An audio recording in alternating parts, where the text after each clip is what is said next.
నమస్తే. వి5 news leader కార్యక్రమానికి స్వాగతం. ఈరోజు మనతో ఉన్నారు మేడ్చల్ జిల్లా వ్యవసాయ మార్కెట్ కమిటీ డైరెక్టర్, అలాగే మేడ్చల్ జిల్లా బి బ్లాక్ మహిళా కాంగ్రెస్ అధ్యక్షురాలు శ్వేతా రాజు ముదిరాజ్. తను రాజకీయంగా ఎక్కడ అడుగులు పడ్డాయి, అలాగే ప్రజెంట్ రాజకీయంగా ఏ పొజిషన్లో ఉన్నారు, తను సామాజికంగా రాజకీయంగా ఇన్నాళ్ళు ప్రజలకు చేసిన సేవ, తను జనాల్లో ఏ విధంగా ఉన్నారనేది ఒక్కసారి తన మాటలో తెలుసుకుందాం. నమస్తే అండి. నమస్తే అన్న. ఒకసారి మీ ఇంట్రడక్షన్ మా వి5 ప్రేక్షకులకు. ఓకే, నమస్తే.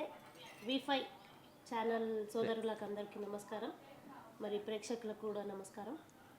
నా పేరు ఈగా శ్వేతా రాజు ముదిరాజ్. నేను మార్కెట్ కమిటీ డైరెక్టర్ మరియు బి బ్లాక్ మహిళా కాంగ్రెస్ పార్టీ అధ్యక్షురాలు. ఓకే అక్క. శ్వేతా రాజు ముదిరాజ్ అంటే మేడ్చల్ జిల్లాలో ఒక తక్కువ కాలంలోనే రాజకీయంగా సామాజికంగా ఎంతో ఒక సంచలనంగా మారింది అనేది మేము ఈ కొద్ది సమయంలో మేము గమనిస్తూ అబ్జర్వ్ చేస్తూ ఉన్నాం. రాజకీయంగా మీరు అడుగులు ఎక్కడ పడ్డాయి? మీకు రాజకీయాలకు రావాల్సిన సందర్భం ఏమొచ్చింది? అయితే యాక్చువల్లీ వచ్చేసి రాజకీయం అనేది మా హస్బెండ్కి బాగా ఇష్టం. తన త్రూ నేను రాజకీయంలోకి రావాల్సి వచ్చింది. తన అంబిషన్ని నేను క్లియర్ చేయాలి, ఆయనకి అంటూ ఒక స్థానాన్ని కల్పించాలి రాజకీయంలో, సపోర్టింగ్. ఆయన చేయలేని పనులు కూడా నేను ఆయనకు చేయాలి అన్న ఉద్దేశంతో రాజకీయంలోకి రావాల్సి వచ్చింది. అంటే దీనికంటే ముందు మన ఫ్యామిలీ బ్యాక్గ్రౌండ్, అలాగే మీరు ఏం చదువుకున్నారు, మీ బాల్యం ఎలా గడిచిందో ఒక 2 minutes. అంటే మేము ఫ్యామిలీలో అయితే మా మమ్మీ వాళ్ళు అయితే చాలా పూర్ ఫ్యామిలీ. నాన్న మేస్త్రి పని చేస్తుండే కూడా. మేము నార్మల్గా కాంట్రాక్ట్ బిజినెస్ చేస్తాడు మా ఆయన. దాని నుంచి మేము వచ్చిన ఎంత కొంత ఫండ్ కానీ మాకు వచ్చిన బడ్జెట్లో నుంచి కూడా మా సొంత డబ్బులతోని ప్రజలకు ఎంతో కొంచెం చేయాలి అన్న ఉద్దేశంతో ప్రతి ఒక్కరికి కూడా హెల్పింగ్ నేచర్తో ముందుకు వచ్చాము. మరి అదేవిధంగా కాంగ్రెస్ పార్టీ కూడా మాకు ఆదరించింది. అదేవిధంగా కాంగ్రెస్ పార్టీలో కూడా జాయిన్ అవ్వడం జరిగింది. స్టడీ ఏముందాక ఏం చదువుకున్నారు? స్టడీ వచ్చేసి 10th క్లాస్. ఇంటర్ కంప్లీట్, మొన్న ఇంటర్ కూడా రీసెంట్గా. ఓకే. అంటే ఇక్కడ మీరు మేడ్చల్ అండ్ దమ్మాయి కూడా ఈ ఏరియాకి సంబంధించి రాజు అండ్ శ్వేతా ముదిరాజ్ అంటే రాజకీయంగా ఆ కరోనా టైంలో కూడా కావచ్చు, రాజకీయాలు పక్కకు పెడితే జనాలకు ఒక మంచి సేవ చేసిన అనే ఒక వాయిస్ విన్నామక్క. అంటే మీకు ఎట్లాంటి సిచ్యువేషన్ అక్కడే దారి తీసింది జనాలకు వైపు వెళ్ళాలని? జనాల వైపు అంటే యాక్చువల్లీ మా హస్బెండ్ వచ్చేసి జవహర్ నగర్లో 3 గుళ్ళు అనేసి మాది గుడి ఉంటుంది. దానికి ఒక 200 members పిల్లలు ఉంటారు అక్కడ. వాళ్ళందరూ కూడా ఈయనంటూ ఒక లీడర్ లాగా చూస్తారు. ప్రతిదానికి కూడా అన్న చెప్తే వినాలి, అన్న వెనుక ఉండాలి అన్న ఉద్దేశంతో అక్కడ ఉన్న ప్రతి ఒక్కరు కూడా మాకు చాలా సపోర్టింగ్గా ఉంటారు. ఆ ఉద్దేశంలో మేమేం ఆలోచించామంటే, కరోనా టైంలో చాలామందికి ఇబ్బంది ఉంది, మన తమ్ముళ్ళందరూ బాగుంటారు, అలాగే ప్రజలకు కూడా మనం ఎంతో కొంత హెల్ప్ చేయాలి అన్న ఉద్దేశంతో మేము కొంచెం బియ్యము అలాంటివి కూడా ఇవ్వడం జరిగింది. నిత్యావసర సరుకులు, ఫ్రూట్స్ అలాంటివి, మళ్ళీ జిహెచ్ఎంసి వాళ్ళకు కూడా మేము ఇవ్వడం జరిగింది. ఇప్పుడు ఈ కరోనా అని కాకుండా, ఈ నిత్యావసర సరుకులు అని కాకుండా ఇంకా ప్రజలకు అంటే మీ దగ్గరికి ఎవరైనా సహాయం కోరి ఏదన్నా మీరు చేసిన అంటే చెప్పుకోదగ్గ, మీరు హ్యాపీగా ఫీల్ అయిన మూమెంట్ ఏదైనా ఉందా జనాలకు ఎక్కువ ఏమైనా హెల్ప్ చేసినప్పుడు? హ్యాపీగా అంటే చాలామందికి ఆరోగ్యం బాగాలేదు అన్న టైంలో మేము ఎంతో కొంత మాతోనైనా కాడికి హెల్ప్ చేసాము. అది ఒకటి బాగా సంతోషంగా ఉంటుంది. ఎందుకంటే ఒక మనిషికి మనము ఏ రకంగా చూసినా చూడకున్నా కానీ ఆరోగ్యపరంగా కానీ విద్యాపరంగా కానీ కడుపుకి అన్నం పెట్టే సిచ్యువేషన్లో వాళ్ళ కళ్ళల్లో ఉన్న ఆనందం అనేది మనకు బాగా సాటిస్ఫాక్షన్ ఇస్తుంది. ఆ ఉద్దేశంలో అయితే నేను చాలామందికి మేము సపోర్టింగ్ చేసాము ఆరోగ్యపరంగా. ఓకే. మీరు ఇక్కడ రాజకీయాల్లోకి రావాల్సిన సిచ్యువేషన్, మిమ్మల్ని రాజకీయాల్లోకి అడుగు వేయవలసిన సందర్భం గురించి ఒక 2 minutes ఒకసారి వివరించండి. రాజకీయాల్లోకి రావాల్సిన సిచ్యువేషన్ అంటే, ఇన్ని రోజులు కూడా మేము ప్రజల్లో ఉన్నాము, ప్రజలతోనే అంటే ఈ ఆర్జీకేలో లేకున్నా కానీ జవహర్ నగర్లో మాత్రం ప్రజల్లోనే ఉండేవాళ్ళము. మా హస్బెండ్కి రాజకీయం అంటే ఎక్కువ ఇష్టం కాబట్టి అదే ఉద్దేశంతో ఇక్కడ కూడా చాలామంది మన కార్యకర్తలు, కాంగ్రెస్ పార్టీ కార్యకర్తలు మాకు సపోర్టింగ్ చేశారు. వాళ్ళందరి అభిమానంతోనే మేము కాంగ్రెస్ పార్టీలో రాజకీయంలోకి రావాల్సి వచ్చింది. ఎట్లా సపోర్ట్ చేస్తారు మీకు రాజకీయంగా వచ్చిన సందర్భంలో ఎట్లా ఉంటాడు సపోర్ట్గా? ఆయన సపోర్టింగ్ అంటే ఫైనాన్షియల్గా ఫుల్ సపోర్టింగ్ చేస్తాడు. ఎక్కడైనా నేను మాట్లాడాలి అన్నా కానీ, ఏదైనా నేను తడబడినా కానీ నాకు వెనుక ఫుల్గా సపోర్ట్గా ఉండి, ఇట్లా కాదు మాట్లాడేది అని చెప్పి ఏదైనా సిచ్యువేషన్లో నాకు కొంచెం కోపం వచ్చినా కానీ జనాల మీద మనం కోపం చూపించొద్దు అని నాకు బాగా సపోర్ట్ చేస్తాడు. అంటే మీరు ఒక మహిళా కాంగ్రెస్ నాయకురాలుగా ఈ రాజకీయాలలో మీకు మహిళా రాజకీయ నాయకులు ఎవరైనా ఇన్స్పిరేషన్ ఉన్నారా? లేకపోతే మీకు బాగా నచ్చిన రాజకీయ మహిళా నాయకురాలు ఎవరైనా ఉన్నారా? మహిళా నాయకురాలు అంటే కొండా సురేఖక్క గారు మరియు సీతక్క గారు ఇప్పుడు ప్రజెంట్గా ఉన్న వాళ్ళు మాత్రం మహిళలలో అయితే ఖచ్చితంగా వాళ్ళిద్దరు ఇన్స్పిరేషన్. ఎందుకంటే డైనమిక్ లీడర్స్, ప్రతిదీ కూడా ప్రజల్లోకి అంటే నేను ఇంత ఎదిగి ఉన్నా కానీ నా పక్కకు ఎవరు నిలబడొద్దు అన్న సిచ్యువేషన్ కాకుండా అందరు కావాలి అన్న సీతక్క గారు కూడా ఎంత దూరంలో ఉన్నా కానీ అందరినీ పిలుచుకొని దగ్గర నిలబెట్టుకొని ఫోటో దిగడం కానీ మనకి ఏదైనా సజెషన్ ఇవ్వడం కానీ చాలా బాగా చేస్తారు కాబట్టి వాళ్ళిద్దరు ఇన్స్పిరేషన్. అంటే ఆ ఇద్దరిలో సీతక్క అండ్ కొండ సురేఖ వీళ్ళిద్దరిలో మీకు నచ్చని లక్షణాలు ఏమైనా ఉన్నాయా? వీళ్ళు ఇవి మార్చుకుంటే బాగుండు అంటే మీకు ఇష్టమైన వాళ్ళు కదా, ఇవి మార్చుకుంటే ఏమన్నట్టు అట్లా? అంటే కొండా సురేఖ అక్క దగ్గర కొంచెం వచ్చేసి టాకింగ్ అప్పుడప్పుడు మిస్టేక్ అవుతుంది, అదొకటి కొంచెం మార్చుకుంటే బాగుంటుంది. మరి సీతక్క దగ్గర అయితే నచ్చందంటూ ఏం లేదు, ఆల్మోస్ట్ అన్నీ నచ్చుతాయి. అంటే ఇప్పుడు మీరు రాజకీయాల్లోకి వచ్చి ఎన్ని ఇయర్స్ అవుతుందాక? నేను రాజకీయాల్లోకి వచ్చి 5 years అవుతుంది. ఓకే. ఈ 6 సంవత్సరాల మీ రాజకీయ జీవితంలో మీరు చేసిన డెవలప్మెంట్ అంటే చెప్పుకోదగ్గ, ఈ మిమ్మల్ని నమ్ముకున్న జనాలకు, ఈ ఏరియాకు, ఈ ప్రాంతానికి మేము ఇది గర్వంగా ఫీల్ అవుతున్నాం, ఈ మంచి పనులు చేసినాం డెవలప్మెంట్లు అనేటివి ఏమైనా ఉన్నాయా చెప్పుకోదగ్గ? డెవలప్మెంట్లో అంటే ఇక్కడ వచ్చేసి ముగ్గురు కౌన్సిలర్లు కూడా మాకు టీఆర్ఎస్ కౌన్సిలర్లే ఉన్నారు. ఇంకా ఎన్ని రోజులు కూడా కాంగ్రెస్ పార్టీ అధికారంలో లేకుండే మేము ఏది చేసినా కానీ సపోర్టింగ్ అనేది మాకు ఫైనాన్షియల్గా ఏది రాకపోతుండే కాబట్టి నార్మల్గా మేము ధర్నాలు చేసాము. మరి ఇక్కడ ఉన్న ఆర్జీకే కాలనీలో గతంలో మల్లారెడ్డి గారు మనకి ఏవైతే ఉద్యమకారులకు అని చెప్పేసి ఇక్కడ నుంచి 141 ఇండ్లు ఇస్తే కూడా మేము వాటి కోసం కూడా మా కార్యకర్తలు మేమందరం కూడా ఒక 4 days మొత్తం నిరాహార దీక్ష చేసి వాటి కోసం పోరాటం చేయడం జరిగింది. మరి రాబోయే రోజుల్లో ఇప్పుడు ఎట్లాగూ మాదే కాంగ్రెస్ పార్టీ కాబట్టి ఖచ్చితంగా డెవలప్మెంట్ కూడా చేసి చూపిస్తాం. ఓకే. అంటే మీకు డెవలప్మెంట్ పరంగా ఈ ప్రాంతాన్ని మీరు నమ్ముకున్న ఈ ఏరియాను ఈ విధంగా డెవలప్మెంట్ చేయాలన్నట్టు ఏమైనా సపరేట్గా ఏమైనా థాట్స్ అంటే ఏమైనా ఆలోచనలు అంటే ఇట్లా ఉంటే బాగుంటుంది నా ఏరియా అన్నట్టు అట్లాంటి ఏమైనా ఉందా మీ ఆలోచన? తప్పకుండా ఉంది. ఎందుకంటే ఇక్కడ అంతా స్లమ్ ఫస్ట్ ముఖ్యంగా ఎక్కడెక్కడి నుంచో వచ్చి ఇక్కడ జీవనం సాగిస్తున్నారు, వారికి మనం కేర్ తీసుకోవాలి. ఎందుకంటే మాకంటూ ఒక పేరీ గోడ లేదు, వాచ్మెన్ లేడు, ఎవరికి వారు ఇండివిజువల్గా ఉన్నారు. అలాంటివి కాకుండా ఫుల్ఫిల్గా సెక్యూరిటీతో కల్పించి మరి పక్కన కూడా గోడలు అవన్నీ నిర్మించి గేట్లు పెట్టి వాచ్మెన్ కావచ్చు. మళ్ళీ సీసీ కెమెరాలు కూడా లేవు, మాకు సీసీ కెమెరాలు ప్రొవైడ్ చేయాలి. అలాగే మరి 5th వరకే స్కూల్ కూడా ఉంది, దాని 10th వరకు కూడా మరి మా ప్రభుత్వంతో మాట్లాడ 10th వరకు కూడా స్కూల్ చేయించి దీన్ని ఇలాంటి డెవలప్మెంట్స్ ఇంకా చాలా చేయాలి. వీటి కోసం ఖచ్చితంగా మేము ప్రజల దగ్గర నుంచి ప్రభుత్వం దగ్గరికి తీసుకెళ్ళి తొందరలోనే చేయించే కార్యక్రమం కూడా చూస్తాం. అంటే ఒక మనిషి బ్రతకడానికి అలాగే ఒక గౌరవంగా హ్యాపీగా సంతోషంగా అంటే ఒక కామన్ మ్యాన్ బ్రతకాలంటే విద్య, ఉపాధి, వైద్యం ఈ 3 చాలా ఇంపార్టెంట్. అంటే ఇక్కడున్న ప్రాంత ప్రజలకి వీటిపైన మీకు ఏమన్నా ఉన్నాయా? అంటే ఈ విషయాలలో వైద్యం పరంగా, విద్య పరంగా, ఉపాధి పరంగా ఏదైనా పరిశ్రమలైనా ఇట్లాంటి ఏమైనా జాబ్స్ ఇక్కడ వాళ్ళకి సృష్టించాలని అట్లాంటి థాట్స్ ఇవి తీసుకెళ్ళి గవర్నమెంట్కి చెప్పి వీళ్ళకి ఏమైనా మేలు చేయాలన్నట్టు అట్లా ఏమైనా ఉన్నాయా? ఖచ్చితంగా. ఎందుకంటే ఇక్కడ దాదాపు 10,000 జనాభా నివసిస్తారు. మరి 10,000 జనాభా నుంచి ఇక్కడ దగ్గరలోనే ఇప్పుడు డబుల్ బెడ్రూమ్స్ కూడా వాళ్ళకు 10,000 జనాభా ఉన్నారు. మరి ఈ రోజు వరకు కూడా మాకంటూ ఒక 24 hours హాస్పిటల్ అనేది లేదు. జస్ట్ నార్మల్ బస్తీ దవాఖానా అని చెప్పేసి ఉంది, అది కూడా రామ్కి వాళ్ళే కట్టారు, అది ఒకటే ఉంది. మరి స్కూల్ కూడా ఇక్కడ నుంచి బస్సులో నాగారం కావచ్చు, చీర్యాల కావచ్చు అక్కడికి వెళ్తున్నారు పిల్లలందరూ కూడా. స్కూల్ కూడా లేదు ఇక్కడ. స్కూల్ కావాలి ఖచ్చితంగా, 10th వరకు స్కూల్ కావాలి. మరి ఈ బస్తీ దవాఖానా కూడా 24 hours సదుపాయాలతోని మరి ఇక్కడ ఉన్న ప్రజలకి అందుబాటులోకి తీసుకురావాలన్నది మా కోరిక. CM Revanth Reddy state government నుంచి సీఎం ఆఫీస్ నుంచి మీకు ఏదైనా ఇన్విటేషన్, ఏదైనా ఫోన్ కాల్ వచ్చి మేము మీ ఏరియాను ఈ విధంగా డెవలప్మెంట్ చేయాలనుకుంటున్నాం, మీరు ఏం అడుగుతారు అంటానంటే మీరేం చెప్తారు టక్కున? ఫస్ట్ మాకు విద్య, వైద్యం అని మీరు ఎట్లా అన్నారో మేము కూడా ఫస్ట్ అదే అడుగుతాం, విద్య, వైద్యం కావాలి అని అడుగుతాం. అంటే ఏ స్థాయిలో, ఎటువంటి స్థాయిలో? ఎక్కువ పెద్ద ఆశలు కూడా ఏం లేవన్నా, 10th వరకు స్కూల్ చేయాలి, ప్రైమరీ స్కూల్ ఉంది, దాన్ని వచ్చేసి హయ్యర్ స్కూల్ చేయాలి. ఇది హాస్పిటల్ వచ్చేసి కనీసం ఒక 50 పడకల హాస్పిటల్ అన్నా కావాలి. ఓకే. ఈ దమ్మాయిగూడ అంటే పక్కనే మనకు జవహర్ నగర్ డంపింగ్ యార్డ్ అనేది ఒక కొన్ని సంవత్సరాల నుంచి ఇక్కడ ఒక పెద్ద సమస్యగా మారింది. అంటే ఇక్కడ ఉన్న నేల, గాలి, నీరు కలుషితమవుతుందని ఒక టాక్ నడుస్తుంది. దాని ఎఫెక్ట్ ఇక్కడ ఏమైనా పడుతుందా? పడితే మీరు ఎట్లా ఫీల్ అవుతున్నారు ఆ విషయం పైన? అది యాక్చువల్లీ దమ్మాయి కూడా డంపింగ్ యార్డ్ అనాల్సింది, జవహర్ నగర్ డంపింగ్ యార్డ్ అనడం ఒకటి పొరపాటు అయిపోయింది. ఎందుకంటే ఓకే.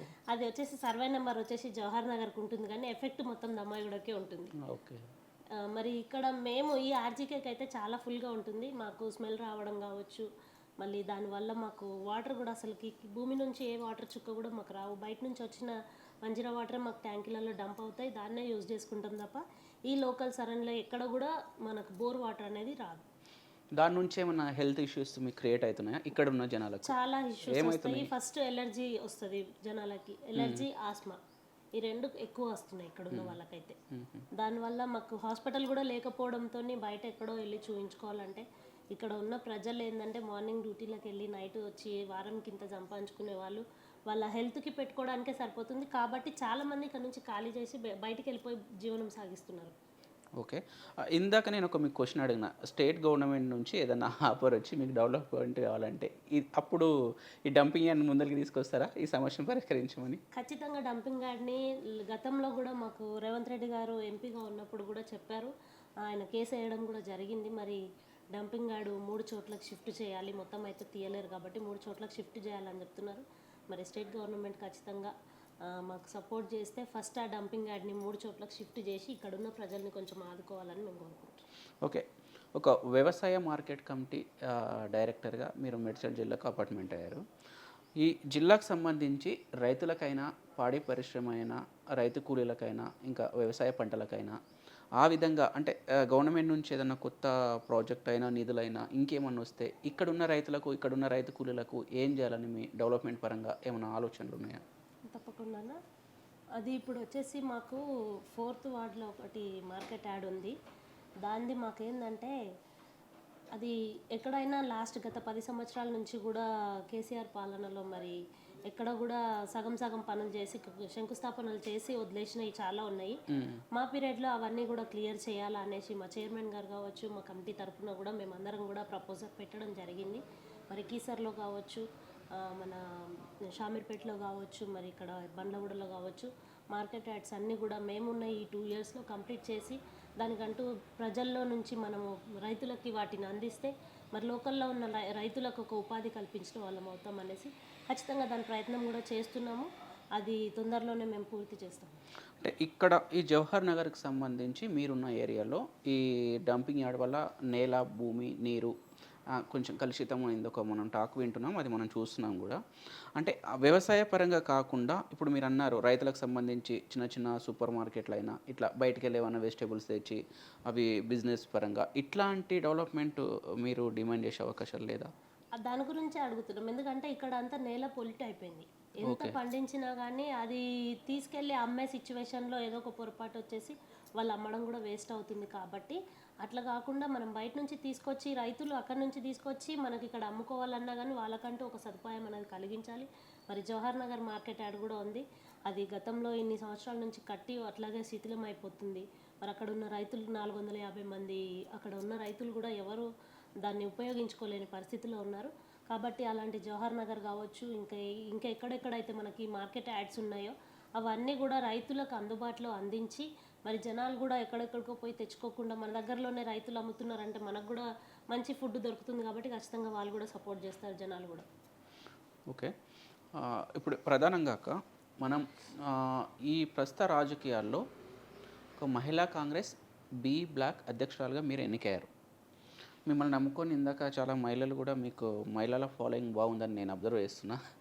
అంటే ఒక మహిళా కాంగ్రెస్ బి బ్లాక్ అధ్యక్షురాలుగా మిమ్మల్ని నమ్ముకున్న మహిళలకి అంటే వాళ్ళకి ఏదన్నా స్వయం ఉపాధి పథకాలైనా, కుటీర పరిశ్రమలైనా ఇంకా అట్లాంటి వీళ్ళకి ఏదైనా మేలు చేస్తే బాగుండు, గవర్నమెంట్ మాకు సపోర్ట్ చేస్తే బాగుండు అన్నట్టు అట్లాంటి ఏమైనా ఆలోచనలు ఉన్నాయా? తప్పకుండా. ఇంకొకటి ఏంటంటే లాస్ట్ టైం మేము మహిళా కాంగ్రెస్ నుంచి మేము సభ్యత్వాలు అనేది స్వీకరించడం జరిగింది. అది ఈచ్ 100 రూపీస్. కొంతమంది ఏంటంటే డబ్బులు ఇచ్చి చేయించుకున్నారు, కొంతమంది మేమే ఫండ్ చేసుకొని పెట్టుకున్నాము. మరి ఆ డబ్బు కూడా మేము మేడ్చల్ జిల్లా నుంచి మరి మొత్తం రాష్ట్ర వ్యాప్తంగా 1,00,000 సభ్యత్వాలు జరిగినాయి. ఒక తెలంగాణ రాష్ట్రంలో మహిళలు 1,00,000 సభ్యత్వాలు అనేది మా కాంగ్రెస్ పార్టీలో మామూలు మాట కాదు. మరి మా రాష్ట్ర నాయకురాలు సునీతారావు గారు కూడా ఎంతో కష్టపడ్డారు. మా జిల్లా నాయకురాలు మరి జిల్లా ప్రెసిడెంట్ లక్ష్మక్క గారు కూడా చాలా కష్టపడి 1,00,000 సభ్యత్వాలు చేసిన తర్వాత మరి మాకంటూ ఒక శానిటైజరీ మిషన్స్ అనేది ప్రొవైడ్ చేస్తా అని చెప్పారు. మరి దాని ఉద్దేశంతో మరి మేడ్చల్ జిల్లాకి ప్రత్యేకంగా జవహర్ నగర్, దమ్మాయిగూడ, కీసరా అనేదంతా కూడా స్లమ్ కాబట్టి ఖచ్చితంగా ఇక్కడ నుంచి మేము ఆ మిషన్స్ ఏవైతే వస్తున్నాయో అది మాకు కూడా రావాలి అన్న అదొకటి చేస్తున్నాము. మరియు కాంగ్రెస్ పార్టీలో రేవంత్ అన్న గారు మహిళలకు ఖచ్చితంగా పెద్దపీట వేస్తున్నారు కాబట్టి ప్రతి ఒక్కటి కూడా మహిళా శక్తి కావచ్చు, ప్రతి ఒక్కటి కూడా మహిళల కోసం అనేది బస్సు ఫ్రీ పెట్టడం, 500కి సిలిండర్ ఇవ్వడము. ఫస్ట్ అసలుకి రేవంత్ రెడ్డి గారిని చాలామంది తప్పుగా ఆలోచిస్తున్నారు, కానీ ఇదంతా కూడా మన భవిష్యత్ తరాలకి ఖచ్చితంగా ఉపయోగపడుతుంది అనేసి మేము అందరం అనుకుంటున్నాము. మరి మహిళలకైతే ఖచ్చితంగా కాంగ్రెస్ పార్టీ అందుబాటులో ఉండి అందరికీ కూడా న్యాయం చేస్తుంది అనేసి మేము ప్రత్యేకంగా నన్ను నమ్ముకొని ఉన్న మహిళలందరికీ కూడా వారికి ఇల్లులు కూడా లేవు, చాలామంది రెంట్కుంటారు ఇప్పుడు నా ఎంబడున్న వాళ్ళు కూడా అందరూ. మరి వాళ్ళకి మన గృహలక్ష్మి ఇల్లులు కానీ మరి ప్రతి ఒక్కటి కూడా ఇందిరమ్మ ఇండ్లు కానీ ప్రతి ఒక్కటి కూడా వాళ్ళకి అందజేయాలన్నది ఒక మా ధ్యేయం. ఓకే, ఇక్కడున్న మహిళలకి మీరు రేవంత్ రెడ్డి నుంచి కొన్ని మన రీసెంట్గా ఎన్నికల్లో మన కాంగ్రెస్ గవర్నమెంట్ రేవంత్ రెడ్డి గారు ముఖ్యమంత్రి కాకముందు కూడా వాళ్ళు ఎన్నికల హామీల్లో కొన్ని ఇచ్చారు. మహిళలకు సంబంధించి 2,500 కావచ్చు, ఇంకా సంథింగ్ కొన్ని పథకాలు ప్రవేశపెట్టారు. అవి ఇక్కడ జనాలకు మీ ఆధ్వర్యంలో అవి ఎంతవరకు అమలైనాయి అనుకుంటున్నారు? ఒకవేళ అమలు కాకుంటే మీరు ఎట్లాంటి సూచన ఇస్తున్నారు రేవంత్ రెడ్డి గారికి మీ ప్రజలకు ఇవి కావాలని? అయితే యాక్చువల్లీ మా దగ్గర వచ్చేసి ఇప్పుడు 0 కరెంట్ బిల్ కూడా వచ్చింది మా దగ్గర.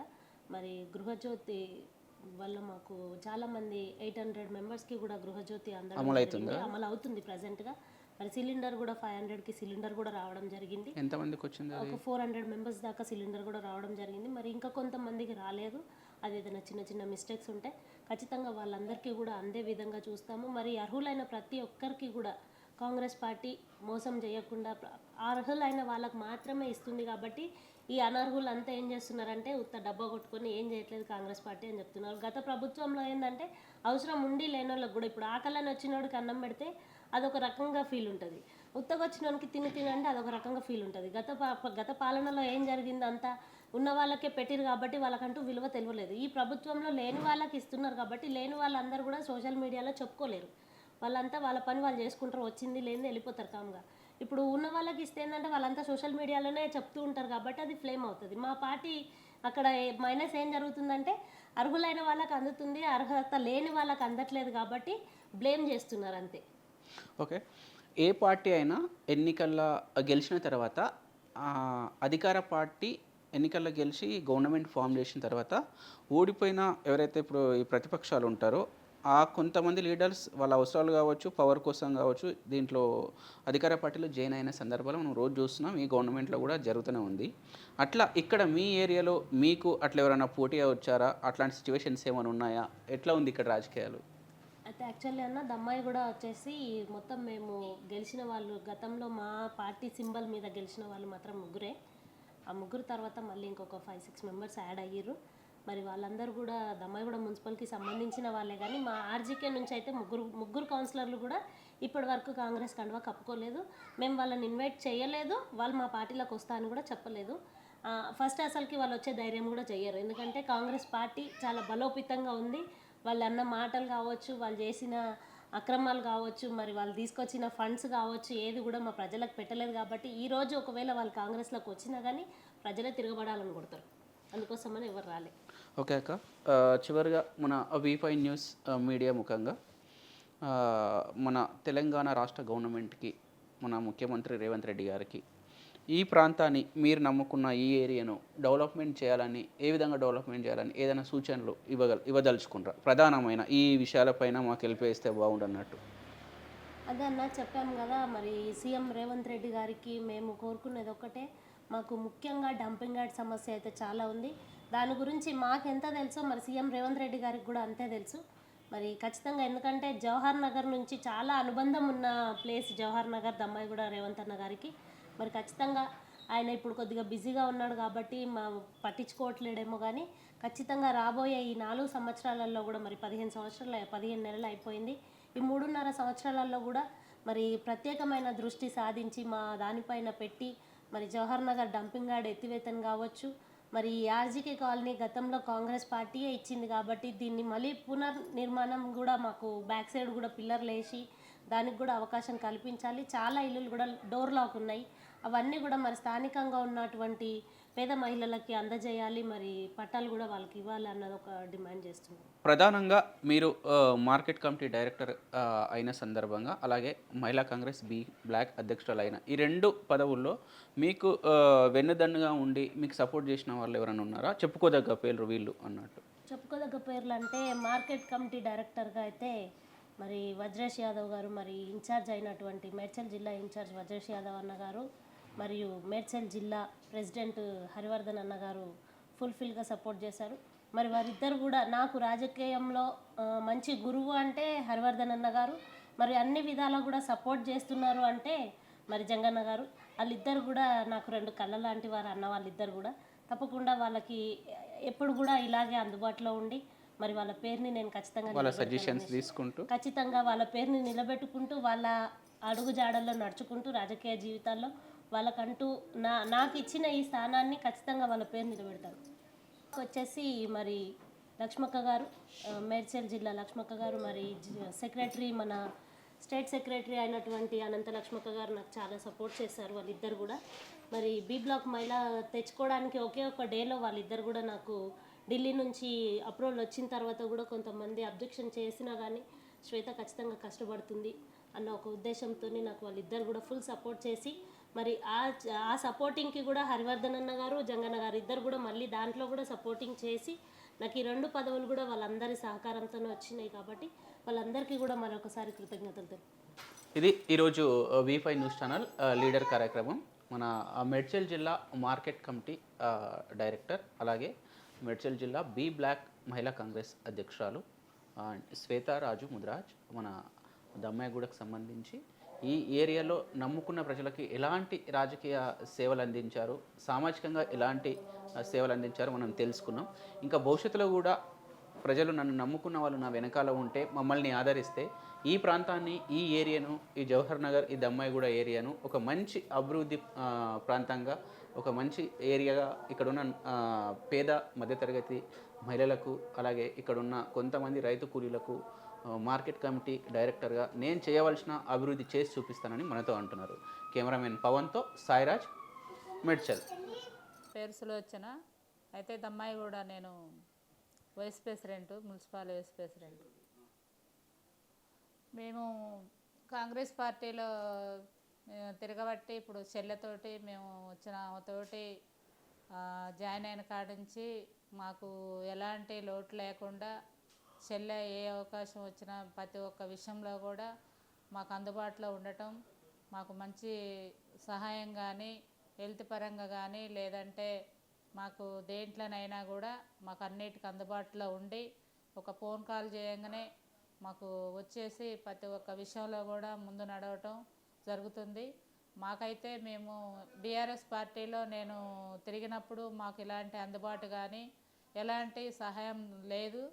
మాకు ఇప్పుడు కాంగ్రెస్ పార్టీలో జాయిన్ అయిన తర్వాత చెల్లె ప్రతి ఒక్క విషయంలో కూడా మమ్మల్ని ఆదుకుంటూ ఏదైనా కానీ చెప్పంగానే చేయటం జరుగుతుంది. మేము కూడా ఆమెకి సపోర్ట్ చేస్తూ ప్రతి ఒక్క మరి ఇట్లా మేము ఆమెతోటి తిరగటానికి